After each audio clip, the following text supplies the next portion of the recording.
রামপুর গ্রামের প্রধান ধর্মপালজির হাভেলি পুরো এলাকায় তার শান শওকতের জন্য জানা যায়। প্রধানজির 2 মেয়ে ছিল, রাধা এবং সুলেখা। রাধা বড় ছিল, যার স্বভাব নরম প্রকৃতির ছিল, যেখানে সুলেখা ছোট ছিল, যার মনে হিংসা এবং রাগ সব সময় ঘুরে বেড়াত। দেখো এটাকে, যেন সারা সংসার এরই চরণে নত। পিতাজির প্রেম হোক বা গাওলাদের শ্রদ্ধা, সব রাধা দিদির জন্য। আর আমি তো বাস এদের ছায়ায় জীবন কাটানো এক নির্বল মেয়ে। রাধা মুচকিয়ে হাসতে হাসতে পাখিদের দানা দিচ্ছে। তারপর সুলেখার দিকে ফিরে বলল, সুলেখা, তুমি এখানে একা কেন দাঁড়িয়ে? এসো, দেখো আজকের ছোট্ট পাখি আমার হাত থেকে দানা খাচ্ছে। কতটা অটুট বিশ্বাস আছে এদের মধ্যে, না? বিশ্বাস দিদি? এই সংসার বিশ্বাসে নয়, চলে প্রয়োজনে। কাল যখন তুমি এই হাভেলি থেকে বিদায় হবে, তখনই পাখি অন্য কারো হাত থেকে দানা খুঁজে নেবে। বিদায়? তুমি কি বলছো সুলেখা? এখনো তো পিতাজি কিছু ঠিক করেননি। পিতাজি কেন ঠিক করবেন? কাল সাউকারের ছেলে তার পরিবার নিয়ে আসছে। আমি পিতাজির কথা শুনে নিয়েছি, তিনি তোমার গুণের গীত গাইছিলেন। কাল তোমার ভাগ্য চমকাবে দিদি। পিতাজি যা সিদ্ধান্ত করবেন তা আমার ভালোর জন্যই হবে। তুমি কেন এত চিন্তিত দেখাচ্ছ? আমি তো শুধু ভাবছি তোমার যাওয়ার পর আমার কি হবে। পিতাজি তো আমাকে দেখতেও পছন্দ করবেন না, সারা ভালোবাসা তো তুমি নিয়ে গেলে। এমন বলো না, তুমি আমার ছোট বোন। আমি পিতাজির কাছে বলবো যেন তোমার জন্য কোনো সুন্দর সম্বন্ধ খুঁজে দেন। আমার তোমার ভিক্ষা দরকার নেই আপু, আমার সেই সব চাই যা তোমার, তোমার রূপ, তোমার অধিকার এবং তোমার ভাগ্য। রাধা বেটি, কোথায় তুমি? কালকের প্রস্তুতি দেখেছ? হ্যাঁ পিতাজি, আমি এক্ষুনি আসছি। রাধা ভিতরে চলে যায়। সুলেখা একা দাঁড়িয়ে থাকে। সে তার আঁচল থেকে এক ছোট কালো শিশি বার করে, যা এক তান্ত্রিক তাকে দিয়েছিল।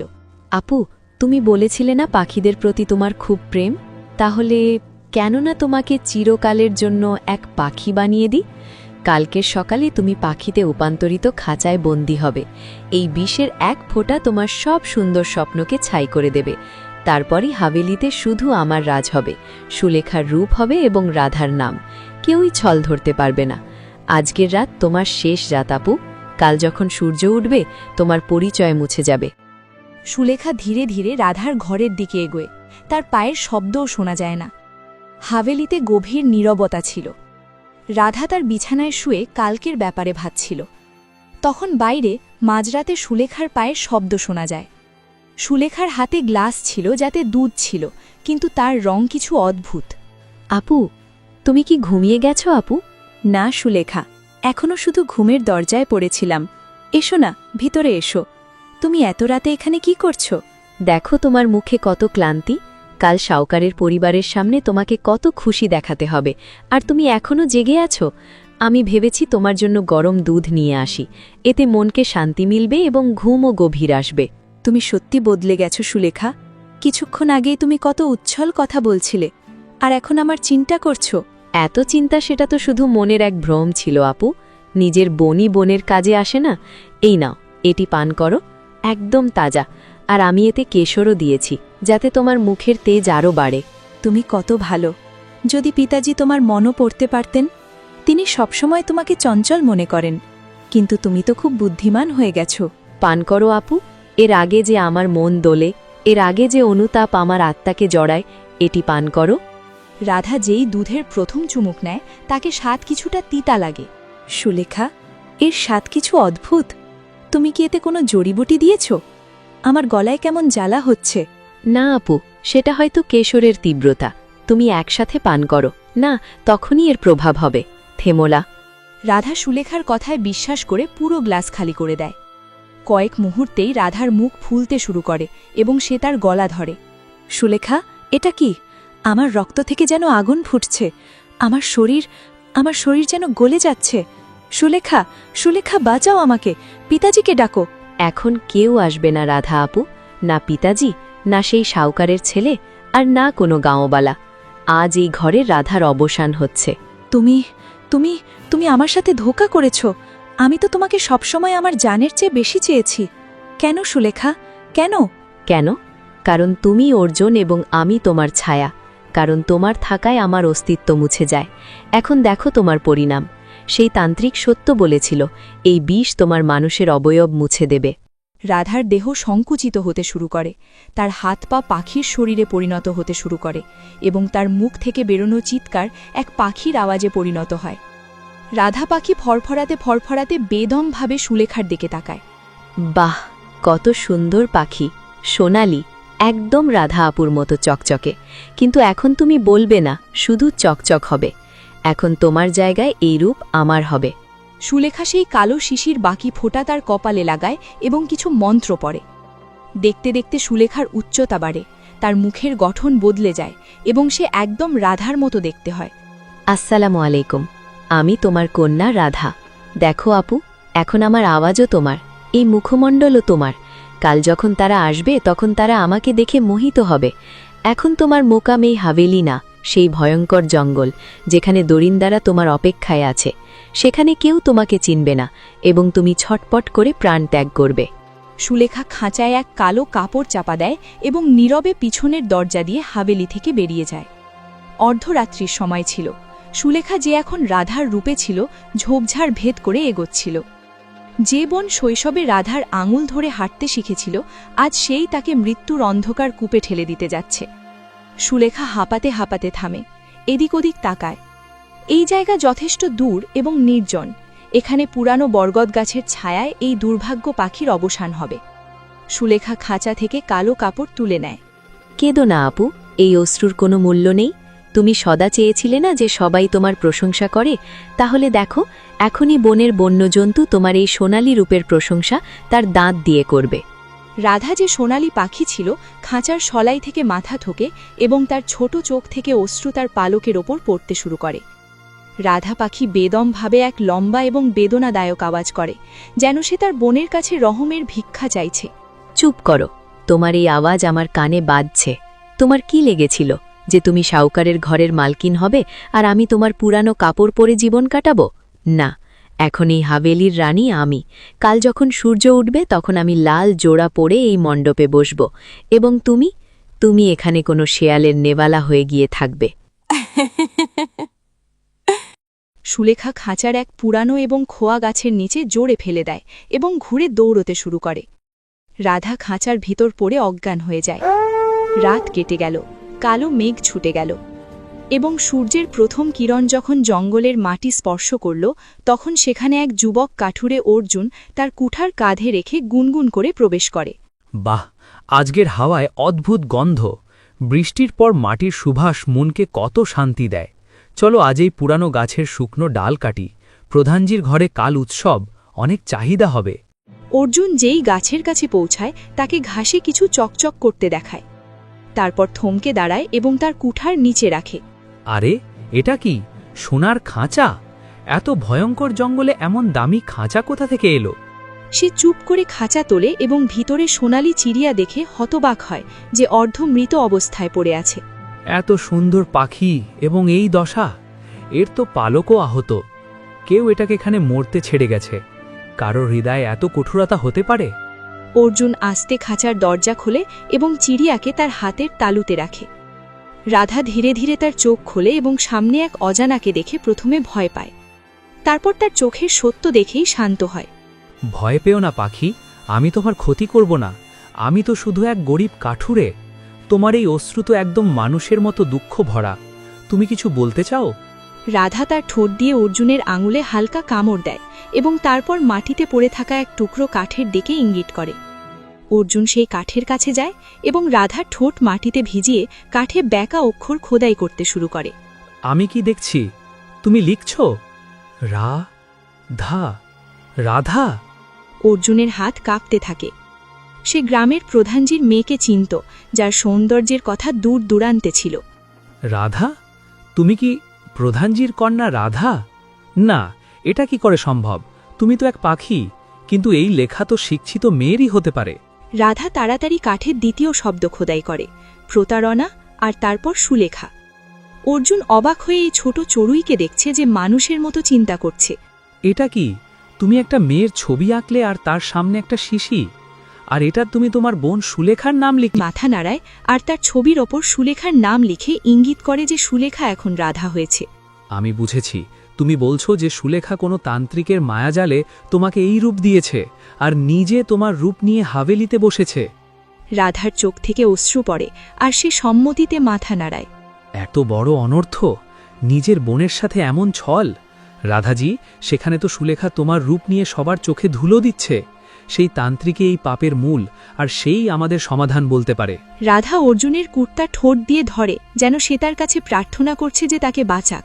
ভয় পেও না রাধাজি, যদি প্রকৃতি আমাকে এখানে পাঠিয়েছে তাহলে এর কোনো বিশেষ উদ্দেশ্য আছে। আমি যতই নিঃস্ব কাঠুরে হই না কেন, সত্যের জন্য লড়তে জানি। রাধাজি, যদি এখন আমি হাভেলিতে যাই তাহলে আমরা দুজনেই মরব। প্রধানজি তার চোখের ওপর বিশ্বাস করবেন, আমার জিভের ওপর না। আমাদের সেই তান্ত্রিককে খুঁজতে হবে যে সুলেখাকে এই কালো বিষ দিয়েছে, সেই এর সমাধান জানে। রাধা চড়ুই বিরক্তিতে পালক ফরফর করে পশ্চিমের দিকে ইঙ্গিত করে, যেখানে দূরে কালো পাহাড় দেখা যায়। কালীঘাটি, সেই তান্ত্রিক কি সেখানে থাকে?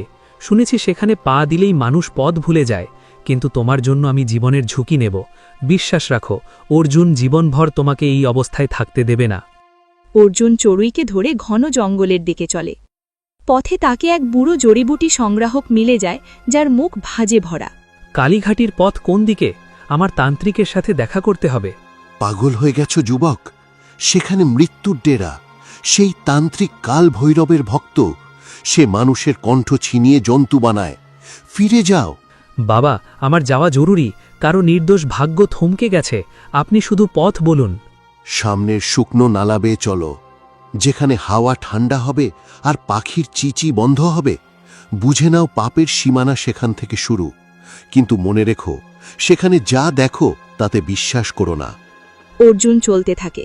যতই এগোয় ধোঁয়া নামে। হঠাৎ সুলেখার কণ্ঠ শোনা যায়। অর্জুন, কোথায় যাচ্ছ? সেই চড়ুই আমাকে দাও।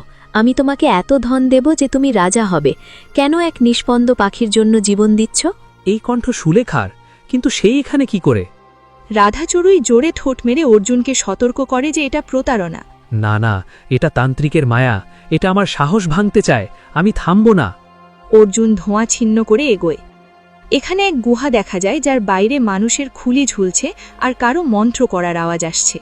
কে এলো মৃত্যুকে আমার দরজায় নেমন্তন করতে? আমি সেই অর্জুন, যে তোমার কালো জাদুর অন্ধকার মুছে দিতে এসেছি। তুমি প্রধানের মেয়েকে যে বিষ দিয়েছ, তার শিশি আমার এক্ষুনি চাই। তাহলে সেই সোনালি চড়ুই তোমার কাছে? সুলেখা বলেছিল সে এটাকে মারবে, কিন্তু বুঝি বেঁচে গেছে। ছেলে, যে জাদু আমি একবার করে দিয়েছি, এটাকে কোনো শক্তি বদলাতে পারবে না। মিথ্যে বলছো। প্রত্যেক বিষের প্রতিবিষ আছে। যদি সত্য না বলো তাহলে এই গুহা তোমার সমাধি হবে। তোমার সাহস আছে? ঠিক আছে, আমি তোমাকে পথ বলতে পারি, আর এর দাম দিতে হবে। সেই চড়ুই আমাকে দাও, আমি এটাকে আমার জাদুর জন্য ব্যবহার করব, আর তোমাকে সোনার ভাণ্ডার দেব। তোমার ধন তোমার কাছে রাখো। আমার রাধার জীবন চাই, তোমার সোনা না।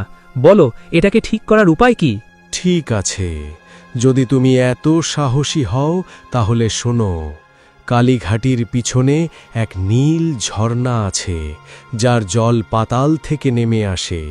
এই ঝর্ণার মাঝে এক কালো পাথর আছে, যাতে নাগভণির গাছ গজায়। এই গাছের রস যদি এই চড়ুইকে খাওয়ানো হয় তাহলে সে আবার মানুষ হবে। কিন্তু মনে রেখো, সেই ঝর্ণা কালো শক্তির পাহারায়, আর তোমার কাছে শুধু কাল সকাল পর্যন্ত সময় আছে। যদি সূর্য ওঠার আগে হাভেলিতে না পৌঁছো, তাহলে এই চড়ুই চিরকাল পাখি থাকবে, আর সুলেখার রূপ স্থায়ী হয়ে যাবে। আমি কাল সকালের প্রথম রশ্মির আগে সেখানে পৌঁছব। রাধাজি, হাল ছেড়ো না, আমাদের জয় কাছে। অর্জুন জঙ্গল থেকে বাইরে দৌড়ায়। তার পায়ে ফোসকা পড়েছে, কিন্তু তার চোখেই এক উন্মাদনা। অন্যদিকে প্রধানজির হাভেলিতে সানাই বাজছে। রাধাজি, ঝর্ণার শব্দ শুনছ? তান্ত্রিক বলেছিল এটাই কাছাকাছি। ওই তো নীল ঝর্ণা, কিন্তু এটা তো খাড়া। এক ভুল পদক্ষেপ আর আমরা দুজনেই শেষ। আমি থামব না। যদি আমি ক্লান্ত হই তাহলে সুলেখা জিতবে। সে এখন হাভেলিতে রেশমি বস্ত্রে সজ্জিত হেসে খেলছে হবে, আর তুমি এখানে খাঁচায় বন্দি। না, এমন হতে দেব না। সে হাত ফসকিয়ে অনেকটা নিচে পড়ে যায়, কিন্তু সে একটা বালুকাময় স্থানে পড়ে যায়। এতে তার হাতটি আহত হয় আর সেখানে চড়ুই পাখি এসে তার ঠোঁট দিয়ে সান্ত্বনা দিতে থাকে। ভয় পেও না রাধাজি, এই রক্ত তো সত্যের দাম। দেখো দেখো, আমরা ঝর্ণার খুব কাছে। ঝর্ণার মাঝে এক কালো পাথর, যাতে সবুজ রঙের অদ্ভুত গাছ লাগানো ছিল, যার পাতার রং রূপোর মতো চকচক করছিল। ওই তো নাগফণির গাছ, কিন্তু সেখানে পৌঁছতে এই ঝর্ণা পার হতে হবে। অর্জুন জলে নামতেই জল বরফের মতো ঠান্ডা, আর হাজার হাজার সূচ তার শরীরে বিচ্ছে এমনটা মনে হয়। সেই কালো পাথরে পৌঁছে নাগফণির গাছ মূল থেকে উপড়ে নেয়। নাও রাধাজি, এই গাছ তোমার নতুন জীবন, এটা পান করো। রাধা যেই রস পান করে তার সমস্ত শরীরে সোনালি আলো বেরোতে থাকে। সে এখন মানুষ তো হয়নি, কিন্তু তার কণ্ঠ ফিরে এসেছে, যদিও সে এখনো পাখি। অর্জুন, তুমি করে দেখালে। আমি কথা বলতে পারি, আমি আমার পরিচয় প্রমাণ করতে পারি। রাধাজি, তোমার কণ্ঠ, এটা তো চমৎকার, কিন্তু তুমি এখনো কেন মানুষ হলে না? তান্ত্রিক মিথ্যে বলেছে অর্জুন। সে শুধু আমার কণ্ঠ দিতে পারে, কিন্তু আমার দেহ তখনই বদলাবে যখন পিতাজির হাত থেকে সেই জাদুকরি জল আমার উপরে পড়বে, যা সুলেখার কাছে আছে। আমাদের হাভেলিতে পৌঁছাতে হবে, আর এখন আমাদের কাছে দুপুর পর্যন্ত সময় আছে। অর্জুন জঙ্গল থেকে বাইরে দৌড়ায়। তার পায়ে ফোস্কা পড়েছে, কিন্তু তার চোখে এক উন্মাদনা। সে পথের বাধা, কাটা আর পাথরের পরোয়া না করে দৌড়াচ্ছে। আমরা পৌঁছে গেছি রাধাজি, আমি তোমাকে তোমার অধিকার ফিরিয়ে দেব। অন্যদিকে প্রধানজির হাভেলিতে সানাই বাজছে। সুলেখা যে রাধা হয়ে আয়নার সামনে বসে জিভ কেটে হাসছে, তাকে বিশ্বাস সেই ছোড়ো এতক্ষণে মনে হয় কোনো দানবের পেটে চলে গেছে। আর কিছুক্ষণ, আর আমি এই গায়ের সবচেয়ে বড় বউ হয়ে যাব। আরে, এই তো সেই ক্ষীণ কাঠুরে। ওরে, তোর দশা দেখ, জামা ছেঁড়া, শরীর রক্তাক্ত। চলে যা এখান থেকে, নইলে আজ তোর খবর খারাপ। আজ আমার প্রাণ যাক, আমার পরোয়া নেই। আমার প্রধানজির সাথে দেখা করতে হবে। এক মহা পাপ হতে চলেছে, আমাকে এটাকে থামাতে হবে। তুই পাগল হয়ে গেছিস? ভিতরে শুভ মুহূর্ত শুরু হয়েছে। সহকারে ছেলে মণ্ডপে বসে। চল চল, পিছু হট। যদি আজ তুমি আমাকে থামাও, তাহলে প্রধানজির বংশ চিরকালের জন্য শেষ হয়ে যাবে। এই গাওয়ালারা, দেখো, তোমাদের রাজকন্যার রূপে এক ডাইনি মণ্ডপের দিকে যাচ্ছে। অর্জুন, এ কি অসভ্যতা! তুমি কাঠুরে হয়ে প্রধানের মেয়ের বিবাহে হস্তক্ষেপ করছো। সিপাহীরা, এটাকে বাইরে তুলে নাও। থামুন প্রধানজি, যদি আজ আমি চুপ থাকি তাহলে তোমার মেয়ের জীবন নষ্ট হবে। এখানে যে লাল জোড়া পরে বসে আছে, সে তোমার মেয়ে রাধা নয়, বরং সুলেখা। সর্বত্র হট্টগোল পড়ে যায়। গাওয়ালারা একে অপরকে অবাক হয়ে দেখতে থাকে। কি বলছো? এ তো প্রধানজির আদরের মেয়ে রাধা। পিতাজি, এই গরিব কাঠুরের কথা শোনো, এটা পাগল হয়ে গেছে। কেউ না কেউ এটাকে আমার বিরুদ্ধে উস্কে দিয়েছে। মিথ্যে বলো না সুলেখা, তুমি তোমার বোনকে জাদুর বিষে চড়ুই বানিয়ে নিজে এর রূপ নিয়ে এখানে বসেছ। প্রধানজি, এটা তোমার মেয়ে রাধা নয়। পিতাজি, এর অপমান বন্ধ করুন। এটা আমার উপর কলঙ্ক লাগাচ্ছে। যদি আমি সুলেখা হই, তাহলে রাধা কোথায়? এর কাছে কোনো প্রমাণ আছে? এটা কি শুধু হাওয়ায় তীর ছুটছে? বল অর্জুন, তোমার কাছে কি প্রমাণ? যদি প্রমাণ না করো তাহলে এক্ষুনি তোমার গলা কাটা হবে। প্রধান প্রমাণ চান? তাহলে দেখুন, যাকে মৃত মনে করছিলেন সে আমার সাথে আছে। অর্জুন সোনালি চড়ুই হাতে বসায়। প্রমাণ এই পাখি? পিতাজি দেখলেন এই কাঠুরের বুদ্ধি নষ্ট হয়ে গেছে। এক সাধারণ চড়ুইকে তোমার মেয়ে বলছে। এখন কি এই পাখি সাক্ষ্য দেবে? এটাকে এখান থেকে বিতাড়িত করুন বাবা। রাধাজি, এখন চুপ করে থাকবেন না। তোমার পিতাকে বলো তোমার সাথে কি হয়েছে। হ্যাঁ পিতাজি, আমি রাধা। এই কণ্ঠ, এ তো আমার রাধার কণ্ঠ। কিন্তু এটা কি করে সম্ভব? এমন নীরবতা নেমে আসে যেন সবাই পাথর হয়ে গেছে। সুলেখার মুখ থেকে রং উড়ে যায়। পিতাজি, আমি তোমার সেই রাধা, যে তোমার সাথে সমস্ত শৈশব কাটিয়েছি। এই সুলেখা আমাকে প্রতারণায় বিষ খাইয়েছে, যাতে আমার জায়গা নিতে পারে। আমার মনে হয়েছিল আমি কথা বলতে পারবো না, কিন্তু প্রকৃতি এই কাঠুরে অর্জুনকে আমার রক্ষক করে পাঠিয়েছে। আমি তোমার নিজের রাধা। না, এটা জাদু। বিশ্বাস করো না পিতাজি, এই পাখিতে কোনো রূহ এসেছে। এটা রাধা না। কেন ভয় পাচ্ছ সুলেখা? যদি তুমি সত্যিকারেরই রাধা হও, তাহলে তোমাকে ভয় করার কি? পিতাজি, শুধু কণ্ঠে বিশ্বাস করবেন না। আমি তোমাকে সেই প্রমাণ দেব যা শুধু তুমি আর আমি জানি। পিতাজি, সেই বিশেষ মোহরের চিহ্ন যা তুমি আমাকে নিজ হাতে বানানো শিখিয়েছিলে আর বলেছিলে এই চিহ্ন আমাদের সম্মানের পরিচয়। আমি সেই চিহ্ন এখন তোমার সামনে বানাবো। সুলেখা কি করতে পারে এই চিহ্ন?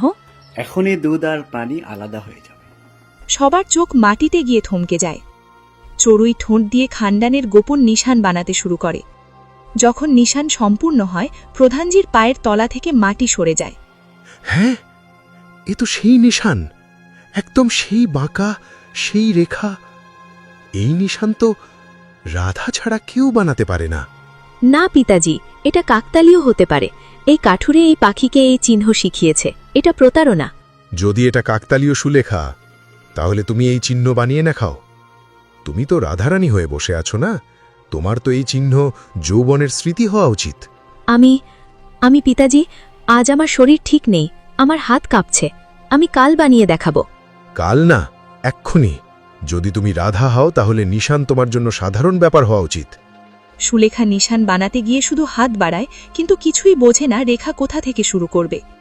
সে কিছু অর্ধেক তির্যক রেখা টানে, যা একদম ভুল। বাস, অনেক হয়েছে। তুমি রাধা না, তুমি আমার মেয়ের রূপ তো ধারণ করেছ, কিন্তু এর কলা আর এর সংস্কার কোথা থেকে আনবে?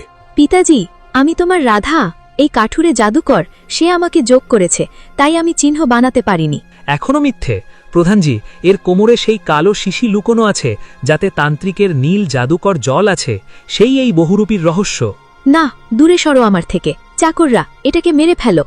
অর্জুন তাড়াতাড়ি তার কোমরের ব্যান্ড থেকে সেই ছোট কালো শিশি ছিনিয়ে নেয়। প্রধানজি, সত্যের ধার জাদুর চেয়েও তীক্ষ্ণ। দেখুন। অর্জুন শিশির ঢাকনা খোলে আর নীল জল চড়ুইয়ের ওপর ছিটিয়ে বাকি জল সুলেখার কপালে ছুড়ে দেয়। হঠাৎ জোর ধামাকা হয় আর সাদা ধোঁয়া ছড়িয়ে পড়ে। ধোঁয়া পরিষ্কার হলে দৃশ্য বদলে গেছে। মণ্ডপের মাঝে আসল রাধা তার সাধারণ বস্ত্রে চোখে অশ্রু নিয়ে দাঁড়িয়ে, যেখানে অন্যদিকে সুলেখা তার আসল আর ভয়ঙ্কর রূপে। তার জাদু গলে গেছে। রাধা বেটি, আমার সন্তান, আমাকে ক্ষমা করো। আমি নিজের সন্তানকে চিনতে পারিনি। হ্যাঁ, আমিই করেছি এসব, কারণ আমি তোমার ছায়া হয়ে ক্লান্ত হয়ে গিয়েছিলাম। আমি তোমার ধন আর রাধার সম্মান চাইছিলাম। এখন তোর জায়গায় হাবেলি না, বরং সেই কালকুঠুরি যেখানে সূর্যের এক রশ্মিও ঠোকে না।